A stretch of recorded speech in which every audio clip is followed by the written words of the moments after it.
नमस्कार, मी गणेश आणि आज आपण पाहणार आहोत जामनगरचं वनतारा हे प्राणी पक्षी अभयारण्य आहे की प्राणी पक्षी संग्रहालय आहे। आता संग्रहालय, प्राणी संग्रहालय आणि अभयारण्य याच्यामध्ये दोन भाग आहेत। तर अभयारण्य म्हणजे काय? तर बोरिवलीचं national park, Sanjay Gandhi national park अभयारण्य आहे ज्याच्यामध्ये राखीव जंगलं ठेवली जातात। दुसरं कर्नाळा पक्षी अभयारण्य पनवेल, तिसरं ताडोबा व्याघ्र प्रकल्प नागपूर, याच्यामध्ये जंगलाच्या जंगलं राखीव ठेवली जातात, त्यांना अभयारण्य म्हणतात। आणि दुसरं आहे वीर माता जिजाबाई उद्यान प्राणी संग्रहालय जे भायखळामध्ये आहे मुंबईमध्ये। त्याचंच दुसरं उदाहरण पुण्यातील कात्रज येथील राजीव गांधी प्राणी संग्रहालय ज्याच्यामध्ये प्राणी ठेवले जातात, ज्याला सर्प उद्यान पण म्हणतात। सो प्राणी संग्रहालय आणि प्राणी अभयारण्य याच्यामध्ये हा फरक आहे की अभयारण्यामध्ये मोठमोठी जंगलं ही राखीव ठेवली जातात, रिझर्व असतात, आणि संग्रहालयामध्ये एक छोटा एरिया असतो, त्याला डेव्हलप करून प्राणी, वेगवेगळ्या प्रकारचे प्राणी त्याच्यामध्ये ठेवले जातात आणि त्याच्यामध्ये लोक ते जाऊन बघू शकतात। आता वनतारा काय म्हणतंय? वनतारा हे ॲनिमल वेलफेअरसाठी आहे। वनतारा म्हणता आम्ही प्राण्यांची काळजी घेतो आणि त्यांचं पुनर्वसन करतो।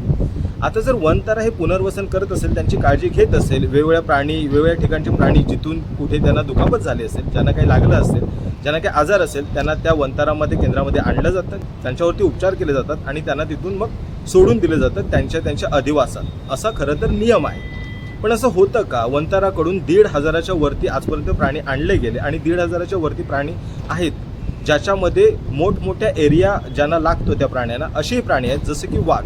एका वाघाला 22 किलोमीटरचा एरिया लागतो, 22 किलोमीटरचं जंगल एका वाघाला।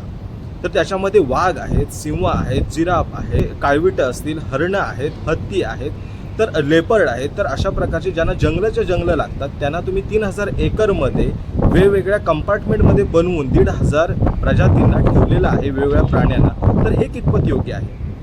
मग हे तर अभयारण्य होऊ शकत नाही ना। आणि जर त्यांच्यावरती उपचार केल्यानंतर त्यांना तुम्ही त्यांच्या जंगलात त्या वाघाला सोडलेलं आहे का?